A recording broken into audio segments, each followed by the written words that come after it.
ハレルヤ感謝いたします。今日もよろしくお願いいたします。今日の神様の御言葉はヨハネの福音書14章25節から26節までの御言葉です。오늘 은혜 받으신 하나님의 말씀은 요한복음 14장 25절부터 26절까지 말씀입니다. 다 함께ご一緒に読みましょう。このことを私はあなた方と一緒にいる間にあなた方に話しました。しかし私、すなわち父が私の名によってお使わしになる聖霊はあなた方に全てのことを教え、また私があなた方に話した全てのことを思い起こさせてくださいます。アメン。8月の御言葉ですね。ヨハネの福音書6章の33節、7月ですね。7월달의 말씀 요한복음 6장 33절ご一緒に読みましょう。私がこれらのことをあなた方に話したのはあなた方が私にあって平安を持つためです。あなた方が世にあっては勝つのであります。しかし勇敢でありなさい。私はすでに世に勝ったのです。今日のヨハネの福音書14章をもちまして全てを教える聖霊様。 오늘 본문 요한복음 말씀을 가지고 모든 것을 가르치는 성령님이라는 제목으로 은혜를 나누고자 합니다. 먼저 저번 주에는 이번에는 침례하는 자가 없었기 때문에 야외 예배와 바베큐를 하고 왔습니다. まず今週はもともとバプテスマの日でありましたが対象者がいませんでしたので野外礼拝とバーベキューをしてきました。 礼拝を捧げるのにみんなが熱中して食べるのに熱中しすぎて写真はあまり撮ってません。だから礼拝を捧げてる写真がなかったんですね。食べてる写真もありませんでした。 너무 예배에 집중하고 너무 먹는 데 집중하다 보니까 사진을 못 찍었어요. 그래서 다가 분위기만 이렇게 봐주시면 분위기だけ見ていただければと思います。非常に暑かったけれどでも涼しかったというのが感想であります。 굉장히 더운 날씨였지만 굉장히 시원한 날이었습니다. 우리는 산에 가도 하나님을 예배하고 강에 가도 하나님을 예배하고 어디 가나 하나님을 예배하는 장소가 하나님의 나라가 될 줄로 믿습니다. 私たちは山に行っても神様を礼拝し川に行っても神様を礼拝し神様を礼拝するその町が神の御国になると信じます。私たちは 空気がないと生きていけませんね。だいたい水の事故というものは水に溺れて息が吸えないから死んでしまうのです。 우리는 공기를 쉬지 않으면 죽습니다. 이 물가에서 사고가 나는 것은 물속에 빠져서 숨을 못 쉬기 때문에 죽는 것이지요. 성령님은 어떤 면에 영적인 공기입니다. 세례사마와 매대기나 후기나 だから神様が私たち人間を土で作った後に神様の息吹を入れてくださったのが聖霊様なんです。 하나님이 인간을 창조하시고 흙으로 만드셨을 때 거기에 생기를 하고 불어주셨잖아요. 그것이 성령이라는 것입니다. 성령이 우리 안에 들어와서 우리는 생명이 되었어요. 성령으로서 사람이 되었다는 것입니다. 息吹が私たちの中に入ることによって息を始めて私たちは生き物、そう聖霊によって生きるものになったのであります。だから私たちはこの聖霊様なしには霊的なことがわからないし神様のこともわからないし信仰生活もできないのです。 성령님 없이는 우리가 영적인 세계를 알 수가 없고 믿음 생활도 우리는 할 수가 없다는 것입니다. 그래서 예수님께서는 사람이 물과 성령으로 거듭나지 않으면 하나님의 나라에 들어갈 수 없다고 말씀하셨습니다. だからイエス様は人は水と御霊によって新しく生まれなければ神の御国に入ることはできないと言われたのです。 요한의 3章の5節ですね。 요한복음 3장 5절 말씀ご一緒に読みましょう。 イエスは答えられ誠に誠にあなたに告げます。人が水と御霊によって生まれなければ神の国に入ることができません。アメン。すなわち水のバプテスマで私たちが悔い改め、そして聖霊が望んで私たちが霊的な世界に目を覚まし目が開けた時に神の御国の道が分かるようになるのです。そして信仰によって神の道を歩むようになるのです。 우리가 물세를 받으면서 죄에 대해서 회개를 하게 되면 성령님이 우리에게 임하셔서 영적인 눈이 떠져서 하나님의 나라가 보이게 되고 하나님의 나라에 가는 길을 걸어가게 될 줄로 믿습니다. 지금 우리는 하나님의 나라를 걸어가고 있는 거예요. 세상 사람들은 이제 우리 운명이 수명이 되면은 이 세상을 떠나고 끝나겠다고 생각하지만 우리는 계속해서 죽어도 살아서 하나님의 나라로 갈 줄로 믿습니다. 世の人たちは私たちは寿命に向かっていつか終わりが来るその日に向かって生きていくんだというかもしれませんが、私たちはその死を乗り越えて私たちは永遠の御国、神の御国に進んでいっているのであります。 세상 사람들은 이 세상에서 모든 것이 끝난다고 생각하니까는 성공을 하려고 합니다. 世の人たちはこの世が全てだと思うから成功しようとするのです。 成功しようとすると何かを逃げらなければなりません。 성공하기 위해서는 뭔가를 줘야 되잖아요. 물질을 준다라든지 정권을 준다라든지 권력을 준다라든지 뭔가 힘을 준다라든지 뭔가 줘야 되는 것입니다. この成功するためには握らなければならない、持たなければならない、権力を持つとか富を持つとか、そして力を持たなければならないと人々は言うのであります。 그러나人間は成功するために生まれてきたわけではありません。そういう何かを握るために生まれてきたわけではありません。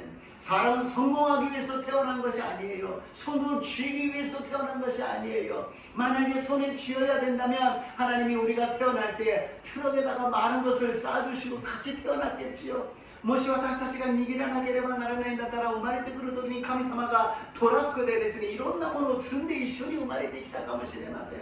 また成功して物を持たなければならないんだから死んでからトラックにいろんなものを入れていかなければならないでしょう。 또 여러 가지를 우리가 성공해서 줘야 된다면 쥐고 나서 그것을 트럭에 싣고서 우리는 죽어야 될 것입니다.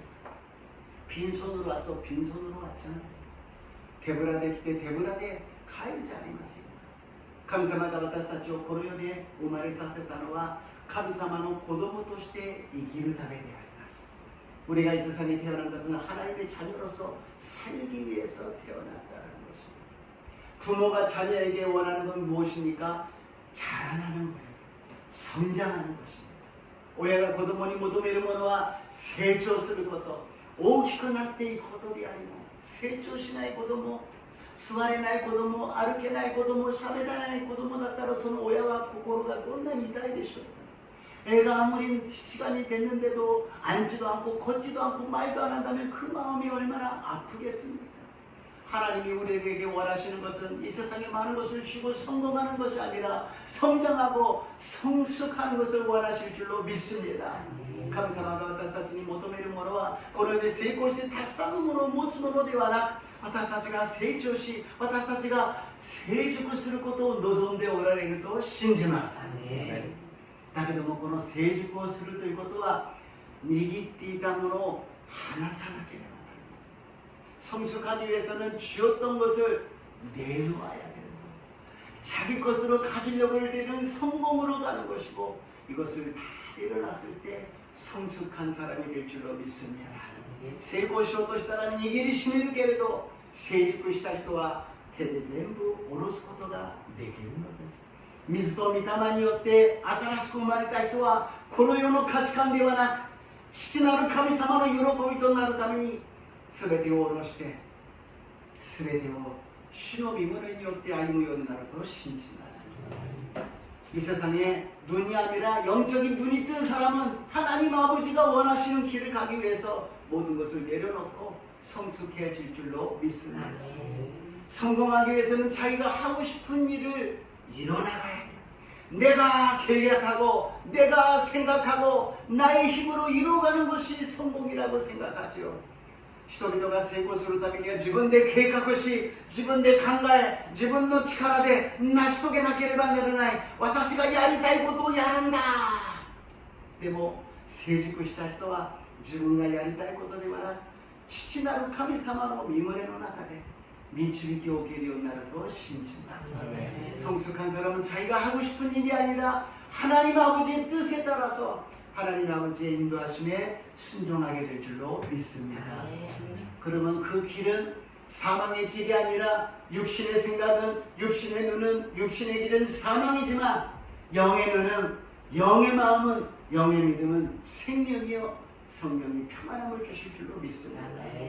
肉の考えは死であります。肉の目で見るもの、肉の私たちの考えで行うすべてのものは死でありますが、御霊によって神様中心に生きるならば、そこには命があり、そこには平安が満ち溢れるようになると信じます。一番目に、聖霊様が私たちの中で働いて導いてくださるから私たちは信仰生活ができる。 성령님이 우리 안에 계셔서 우리를 인도해 주시니까 영적인 세계를 믿음 생활을 할 수가 있는데 그 성령님은 인격을 가지고 계신다라는 것입니다. この聖霊様は人格を持っておられるということであります。ただ神様だから、聖霊様だから、いや私たちと同じように人格を持っているということです。 하나님이시니까, 성령님이시니까 아니에요. 우리하고 똑같은 인격을 갖고 계신다라는 것입니다. 人格とは何でしょうか。ローマ人の手紙8章の27節、ローマ書8장 27절에 읽겠습니다. 読みましょう。人間の心を探り極める方は御霊の思いが何かをよく知っておられます。なぜなら御霊は神の御心に従って生徒のために取り出しをしてくださるからです。アメン。聖霊様の思いがあるということです。聖霊様の考えがあるということです。聖霊様の人格があるということであります。 여기에 성령의 생각, 성령님도 생각이 있어요. 성령님도 인격이 있어서 여러 가지를 생각하고 느끼신다는 것입니다. 우리 인간에 대해서 인격이란 무엇일까요? 인간의 인격이마 지, 조, 이가 아르잖아요. 인간의 인격에는 지, 정, 의가 있잖아요. 지성이 있고 감정이 있고 의사가 있다는 것이죠.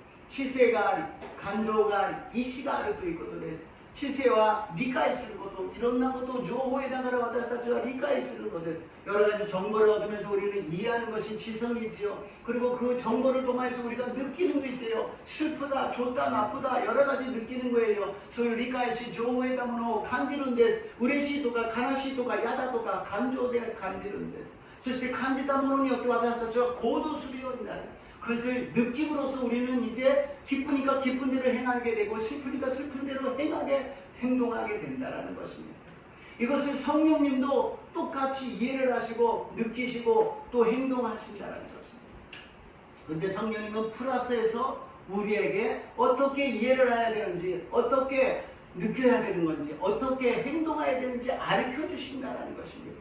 聖霊様も同じように理解して感じて行動するんですが、私たちにどのように感じてどのように行動すべきなのかを教えてくださるのです。何を正しい理解を。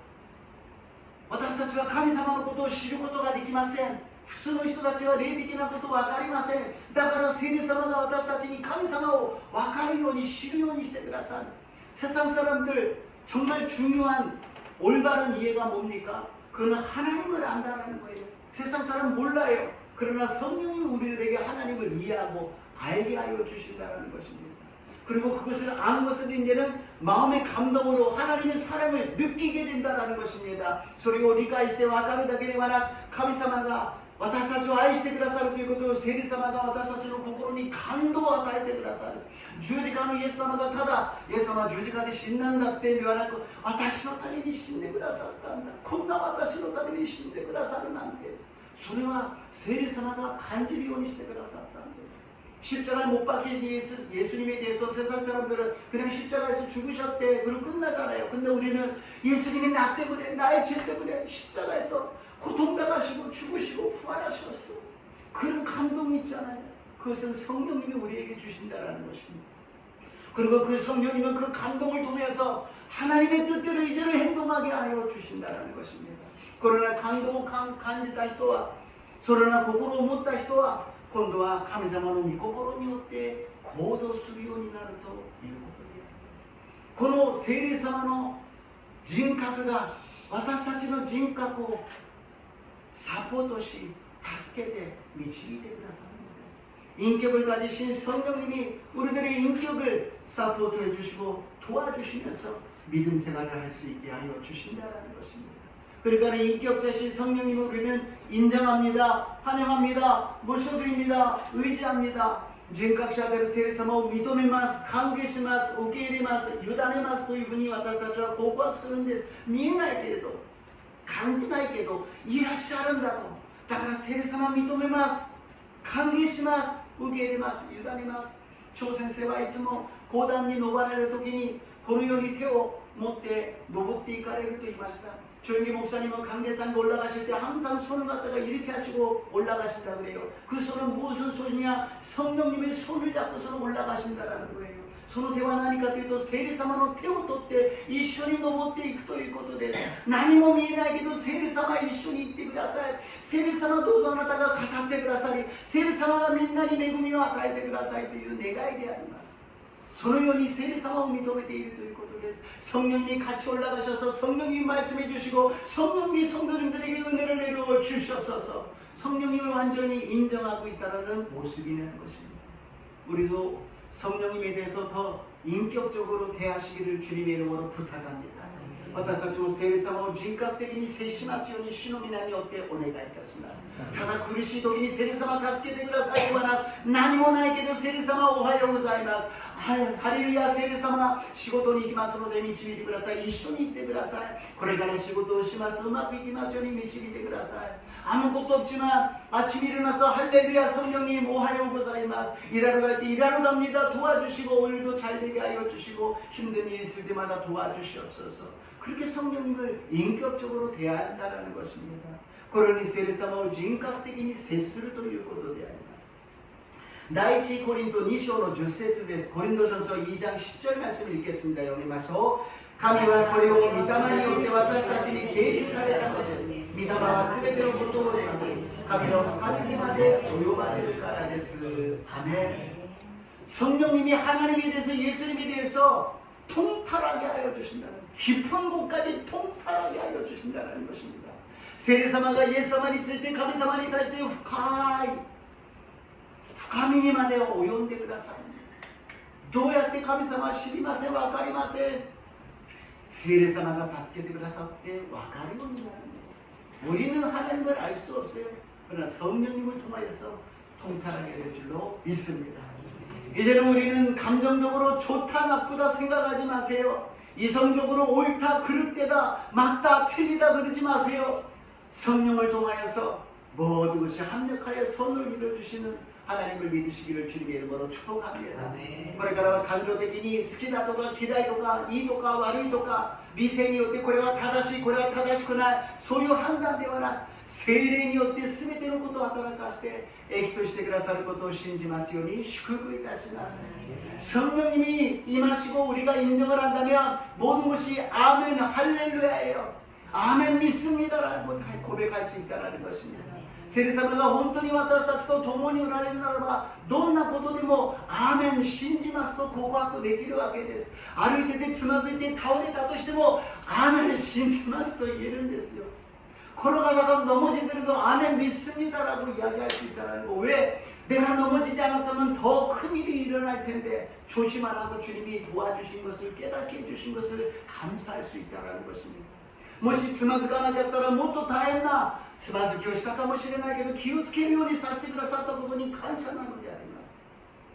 話が長くなりますが3月の演習牧師会の時に終わってから帰る時に私はバックしながら後ろの先生の車をぶつけてしまいました。 3월달에 연수 목사회가 있었는데 끝나고 나서 은혜 받고 돌아가는데 바꾸다가 뒤에 목사님 차를 부딪혀버렸어요. 살짝 부딪혔어요. 뭐少し 触れたぐらいだったんです。傷があったんで、保険を使ってですね、治すというふうにした。 그 다음에 제가 운전이 제대로 되겠습니까? 지금까지 당연하게 운전했던 것이 오른쪽 왼쪽에서 바꾸할 때마다 얼마나 긴장되는지 몰라요. それから運転というものがですね、前はもう自信を持ってやってたものがバックをするとき右左よく見ながらですね、緊張してやったんですけど、その2ヶ月後5月に宣教チームが来たんです。 그 두 달 후에 선교팀이 왔잖아요. 오래간만에 큰 차를 모니까 조심해야 되는데 만약에 그대로 제가 운전을 했다면 운전해가지고 위험할 수도 있잖아요. 私が今まで事故がないし今まで運転して慣れているかな、大きな車を運転しながらも自信満々に運転したら何かが起きるかもしれない。だけどもそのちょっとしたぶつかりによって、아私に緊張して気をつけろという저에게 긴장하고 조심하라고 주님이 말씀하신다라는 걸 느낄 수 있었다는 것입니다. 이렇게 우리들이 넘어지더라도 부딪히더라도 아멘 믿습니다라고 고백하시기를 주님 이름으로 축복합니다. このようにつまずいてもぶつけたとしてもアーメン信じますと告白する私と皆さんになりますよう祝福いたします。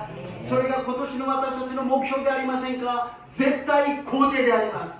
否定的な世界の中で絶対肯定し全てを感謝しなければなりません。 부정적인 세상 속에서 올해 우리들의 목적은 무엇입니까? 절대 긍정이에요. 어떤 일이 있어도 긍정적으로 생각하고 받아들이고 감사하시기를 주님의 이름으로 축복합니다. 두 번째로 2番目に神様の聖霊様の働きであります。その人格を持っている聖霊様は働いてくださるのです。 인격을 가지신 성령님은 역사하여 주신다라는 것입니다. 요한의福音書 14章 26節です。 요한복음 14장 26절을 읽겠습니다. 여기ます. しかし助け主すなわち父が私の名によってお使わしになる聖霊はあなた方に全てのことを教え、また私があなた方に話した全てのことを思い起こさせてくださいます。アメン。助け主聖霊様が私たちに全てのことを教えてくださる。 보혜사 성령이 우리들에게 모든 것을 가르쳐 주신다고 말씀하십니다. 근데 그 모든 것이 그러면 어떻게 하면 돈 벌 수 있습니까? 어떻게 하면 맛있는 거 먹을 수 있습니까? 그런 것이 아니라는 것이죠. 全てのことというものはじゃあどうやったらお金持ちになるんですかどうやったら美味しいものを食べれますかということではありません。神様が計画し万物を作られました。父なる神様を計画し子なるイエス様はそれを創造された聖霊様はそれを維持していくのであります。 하나님 아버지께서는 만물을 계획하시고 성자 예수님께서는 그것을 창조하시고 성령 하나님께서는 그것을 유지하고 계신다는 것입니다. 성삼일체 삼일체 하나님 하나님 아버지 안에 예수님이 계시고 성령님이 계시고 예수님 안에 하나님 아버지가 계시고 성령님이 계시고 성령님 안에 하나님 아버지가 계시고 예수님이 계시고 하나인데 다른 역할을 하십니다. 우리에게 알 수 없는 그런 영적인 세계입니다. 신하를神様は計画されイエス様はそれを創造しイエス聖霊様はそれを維持していかれる。主なる神様の中に子なるイエス様がいらっしゃり聖霊様がいらっしゃる。子なるイエス様の中に父なる神様がいらっしゃり聖霊様がいらっしゃる。聖霊様の中に父なる神様がいらっしゃり子なるイエス様がいらっしゃる。一つだけどそれぞれが違う私たちが理解できない霊的な世界であります。そういう世界のことを分かるようにしてくださるのが聖霊様。全部が分かるわけではないけど今必要なことを私たちに教えてくださるのです。 영적인 것을 가르쳐주시는 성령님은 모든 것이 아니에요. 지금 필요한 것을 가르쳐주시고 기억나게 하여 주신 줄로 믿습니다. 그 성령님은 우리 함께 계셔요. 그리고 우리 안에 들어와 계십니다. 그리고 우리를 깨닫게 하여 주시고 가르쳐 주시고 기억나게 해 주십니다. 聖霊様は私たちのそばにおられ私たちの中におられ私たちに悟らせ私たちに分からせ私たちにいろんなことを思い出すようにしてくださるのです。その中の代表的なものがヨハネの福音書16章の9節から11節 요한복음 16장 9절에서 11절 함께 읽겠습니다. 読みましょう。すべてについてというのは彼らが私を信じなかった。また義については私が父のもとに行きあなた方ももはや私を見なくなるからです。裁きについては神を支配する者が裁かれたからです。아멘. 우리가 죄에 대해서 성령님이 우리를 책망하신다고 이야기합니다. 聖霊様が私たちに罪に対して叱責し私たちを叱るということです。なぜか彼らが私を信じないから。 誰をイエス様を信じないイエス様を信じないことが罪だということを教えてくださるのです。 그들이 나를 믿지 않았다. 누구를 예수님을 그것이 죄라는 거예요. 우리가 거짓말을 하고 사람의 것을 훔친다든지 죽인다든지 그것도 죄지만 가장 큰 죄는 무엇이냐? 예수님을 안 믿는다라는 것입니다. 嘘をついたり人のものを取ったり人を殺したりする罪があるけれども、それよりももっと深刻な罪はイエス・キリストを信じないということを聖霊様は教えてくださるんです。そして義について、じゃあ義について私が父のもとに行き、あなた方のもはや私を見なくなる. 의에 대해서 내가 아버지께로 가니 너희가 다시 나를 보지 못하리요. 이게 무슨 뜻입니까? 성령님이 어떻게 가르쳐 주셨느냐? 예수님이 십자가에 달리시고 3일 만에 부활하신 걸 믿게 해주셨잖아요. 聖霊様は私たちに教えるんです。イエス様は死んで3日目によみがえった。イエス様は私は真理だと言われました。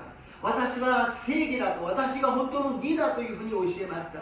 だけどもユダヤの宗教の指導者たち、世の人たちは認めません。あなたが義じゃない、あなたは真理じゃない、あなたは違うから人は殺してしまいました。認めなかったのです。 예수님은 나는 진리라고 나는 의라고 말씀하셨는데 세상 사람 유대인들은 그것을 인정하지 않고 너는 진리가 아니다, 너는 의가 아니다, 죽여버리고 없애버렸습니다. 그러니까 사람들은 이제 거봐, 의가 아니니까 진리가 아니니까 죽어버렸잖아, 없어졌지 않느냐. 요런수가 제가 신이 심었다거나 뭐義じゃない, 신이잖아요. でもイエス様は父なる神様がよみがえらしてくださり天に昇られた。 그러나 예수님은 3일 만에 부활하시고 하늘로 올라가셨어요. 이게 무슨 뜻이냐? 하나님이 진리라는 것을 증명해 주셨다라는 거예요. 죽고 끝났다라면 진리가 아니었겠지요. 그러나 하나님이 살려주시고 하늘로 올리셨다는 것은 이게 정말 진리라고 하나님이 증명하셨다는 것입니다.もしイエス様が本物の真理義ではなかったら死んで終わったけど、父なる神様がよみがえらせて天に昇られさせた。それは誠の真理だと証明したのです。 父なる神様が世の人々は認めなかったけど神様は認めたのであります。 세상 사람들이 인정하지 않았지만 하나님은 인정하였다라는 것입니다. 그래서 믿지 않은 것이 죄라는 것입니다. それを信じなかったことが罪だというのです。裁きについてはすでに世を支配する者が裁かれたからです。もう裁かれているんです。 세상에 대해서 심판하셨는데 임금들이 이미 심판을 받았다고 이야기합니다. 아니 심판 아직 안 받았잖아요. 받았다라는 거예요. 왜? 믿지 못하니까. 안 믿는 것은 죄요, 믿지 못하면 심판이라는 것입니다. 信じないからすでに裁かれているということで、信じられないから裁かれている。信じないことは罪であり、信じられないことは裁かれているというふうに教えてくださるのです。私たちは常に世の中のことを考えていますが、霊的な罪とは何か、義とは何か、裁きとは何か、常に思い起こさなければなりません。それを教えてくださり、思い起こさせてくださるのが聖霊様なのです。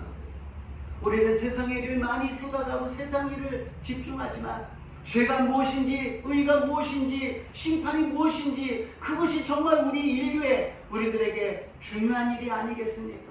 그것을 기억나게 만들어 주시고 그것을 가르쳐 주시는 분이 성령님인 줄로 믿습니다. 성령님이 우리들의 눈을 열어주셔서 영적인 세계를 알게 하여 주셨습니다. 聖様が霊的な目を開かせて霊的な世界が分かるようになったのです。ヨハネの福音書16章12節から13節、ヨハネのヨハン福音16章12절에서13절 읽겠습니다. 読みましょう。 私にはあなた方に話すことがまだたくさんありますが、今あなた方はそれに入る力がありません。しかしその方すなわち真理の御霊が来ると、あなた方を全ての真理に導いていきます。御霊は自分から語るのなく、聞くままに話し、またやがて起ころうとしていることをあなた方に示すからです。성령님은 우리들의 연약함을 도와주시는 분이십니다. 聖霊様は私たちの弱さを助けてください。 弱さというものはいろいろあるけれど、一番弱いものは何かというと、やがて起ころうとしていることがわからない、明日のことがわからないということです。 우리들의 연약함 중에 여러 가지가 있지만 그 중에 가장 큰 연약함은 장래를 모른다라는 거예요. 내일 일을 모른다라는 거예요. 1분 후에 뭐가 일어날지 모른다라는 거예요. 1分後に何が起きるか私たちはわからないから恐れるし、不安だし、どうすればいいかわからない。 불안하고 두렵고 어떻게 해야 될지를 모르잖아요. 그러나 성령님이 가르쳐 주신다라는 거예요. 그러면은 다 그런 게 보이는 겁니까? 다 알게 되는 것입니까? 자, 全部わかるんですか? 미래가 わかるんですか? いや、わかりません。でも確かなものがあります。何か聖霊様が助けてくださるということ。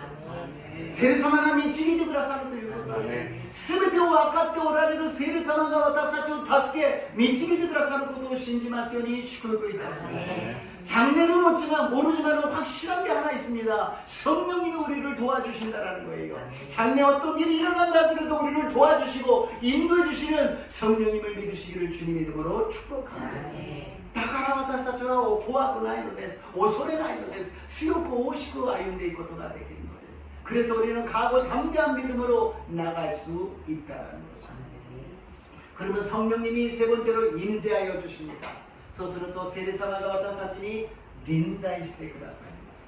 ヨハネの福音書14章17節です。ヨハネ福音14章17절입니다. その方は真理の方なので、世はその方を受け入れることができません。世はその方を見もせず、知りもしないからです。しかしあなた方はその方を知っています。その方はあなた方と共に住み、あなた方のうちにおられるからです。アメン。 성령님의 임재는 어떻게 임재합니까? 너희와 함께 거하시며 또 너희 속에 계시다라는 것입니다. 聖霊様はどうやって私たちに臨在してくださるんですか？あなた方と共に住み、あなた方のうちにおられるからです。聖霊様は私たちのそばで助けてくださいます。聖霊様は私たちの中におられます。そして私たちが祈るときに聖霊様が望みます。何ですかそれ？そばにいて中にいて上から来るで何ですか？柔軟になるということであります。 성령님이 옆에서 우리를 도와주세요. 성령님이 우리 안에 계십니다. 우리가 기다릴 때 성령님이 임하십니다. 아니 성령님이 옆에 계시는데요. 안에 있고 위에서 임하시고 그게 뭡니까? 충만하다는 거예요.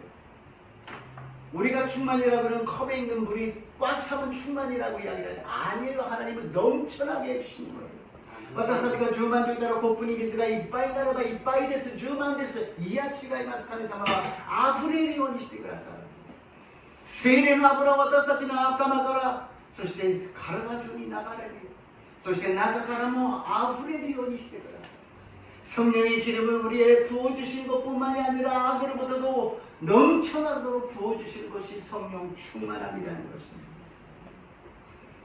마귀는 그것을 싫어해요 악마와 소리와 이야기하는 것을 주만이 나를なくても信仰生活できるじゃない 礼拝だけ捧げれば十分でしょう。やるだけのことやってるんだから、それ以上はやらなくていいよ。このぐらいで十分だよ。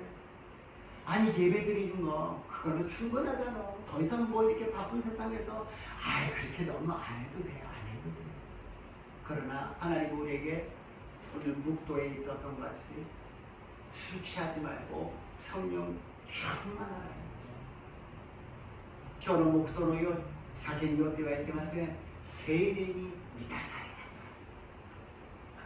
お酒を飲んだことがありますよね。お酒は一杯飲んで終わらないじゃないですか。飲んでなんでそんなに飲むんですか？ちょっと酔うため。酔うとちょっと気持ちが良くなってなんか自分が自分じゃないような感じでなんか気持ちがいいんですよ。どうしてこの酒と聖霊を例えたのか。聖霊もそうなんです。ちょっとだけ聖霊充満でもう結構ですよな聖霊充満横にいて中にいて上から望み充満になると気持ちがいいんではなく神様の心と一つになると信じます聖霊は私たちに喜びを与えてくださるんです平安を与えてくださるんです満足を与えてくださるんですこれを超越する恵みを与えてくださると信じます 성령 충만함이 그냥 조금만 충만하면 돼요. 됐어요. 그 정도면 됐어요가 아니라 우리 옆에도 계시고 아래도 계시고 위부터 임하여 주시는 성령으로 충만하면은 희락과 기쁨과 평안함과 하나님의 영광이 우리에게 나타날 줄로 믿습니다. 우리는 성령 충만해야 됩니다. 충만해야 됩니다. 폭발적으로 터질 정도로 충만하시기를 주님의 이름으로 축복합니다. 세례 주만なってください. 주만になってもう爆発するぐらいに주만になりますように祝福いたします. 使徒の働き10章の44節から46節です. 사도행전 10장 44절에서 46절입니다. 読みます.ペテロがなおも俺らの言葉を話し続けているとき、御言葉に耳を傾けていたすべての人々に聖霊がお下りになった。割礼を受けている信者でペテロと一緒に来た人たちは、異邦人にも聖霊の賜物が注がれたので驚いた。彼らが異言を話し、神を賛美するのを聞いたからである。そこでペテロはこう言った。アメン. 베드로가 안수하고 말씀을 전했을 때 기도할 때 성령이 임하여서 충만하여서 어떤 일이 일어났다고요? 방언이 나온 줄로 믿습니다. 베드로가説教をして祈ってあげると安心すると聖霊が満たされ、10万になって爆発的に何が起きたのか、異言を話し出したということであります。結論です。使徒の働き19章の6節 결론입니다. 사도행전 19장 6절 말씀을 읽겠습니다. 読みます。パウロが彼の上に手を置いたとき、聖霊が彼に望まれ、彼は異言を語ったり、予言をしたりした。アメン。パウロが今度説教して手を置いて祈ったら、聖霊充満になって異言を語り出したということであります。ペテロはユダヤ人に御言葉を語り、そしてユダヤ人たちに聖霊が下り、異言を語り出した。パウロは異邦人たちに聖霊を望ませ、異言を語り出したのであります。베드로는 유대인을 통하여서 말씀을 전하고 성령이 임하여서 방언을 말하기 시작하고, 바울 선생은 이방인들에게, 외국인들에게 말씀을 전하고 성령 충만하여 방언이 터지게 되었다는 것입니다. 사도행전의 두 가지 중심적인 기둥이 방언을 통하여서 성령님이 임하게 된 줄로 믿습니다. 使徒の働きの大きな2つの柱の中で聖霊が望んだ時に異言を語ったと書いてあるのであります。私たちは聖霊充満で爆発的な充満になった時に異言を語るのです。異言だけではなく賜物9つの一つ一つが私たちの現実に現れるようになると信じます。폭발적인 성령 충만함을 받았을 때 방언이 터져 나옵니다. 그것뿐만이 아니라 9가지 은사 중에 하나하나가 우리들에게 역사가 나타날 줄로 믿습니다. 우리는 하나님의 자녀입니다. 이제 마귀의 자녀가 아니에요. 세상 말만 하는 자가 아니라 천국의 말을 하는 사람이 되었습니다. 방언을 말하는 사람이 되었습니다. 성령 충만한 사람이 되었습니다. 私たちは神様の子供たちです。悪魔の子供ではありません。世の中の言葉だけではなく、神の国の言葉をしゃべるようになりました。異言を語るようになったのです。それを拒否しないで、それを受け入れて、それを実行する私と皆さんになりますよう祝福いたします。 그것을 우리는 인식했습니다. 이제 우리 마음으로 감동을 받았습니다. 이제 감동을 통해서 행하여서 성령 충만하여 방언을 말하시기를 주님의 이름으로 축복합니다. 주님의 이름으로 축복합니다. 私たちは神様の御言葉を聞きました。理解しました。聖霊様が感動してくださいました。そしたら今度私たちは実践して行動するときに神の御言葉、異言が私たち一人一人に与えられると信じます。ハリレイ様、すべてを教えてくださる聖霊様、霊的な世界の中でその入り口スタートは異言を語ることであります。10万人望んでください。少しではなく、中間ではなく、10万人望んでください。みんなで異言を語り、神の御国が望みますよう導いてください。 성령 충만함은 조금이 아니라 완전히 충만하여 방언을 말하며 하나님의 나라가 우리 신령 가운데, 우리 교회 가운데, 일본 땅에 임하게 하여 주시옵소서. 私たちの心に聖霊様が望むとき、日本の国に聖霊様が望み、世界に神の御国が望むようになると信じます。どうぞ今日私たちが聖霊充満、再充満を受けますよう導いてください。 오늘 성령 충만, 재충만을 받을 수 있도록 인도하여 주시옵소서. 예수님 이름으로 기도드리옵나이다. 예수님의 이름으로 기도드리옵나이다. 아멘. 賛美を捧げます。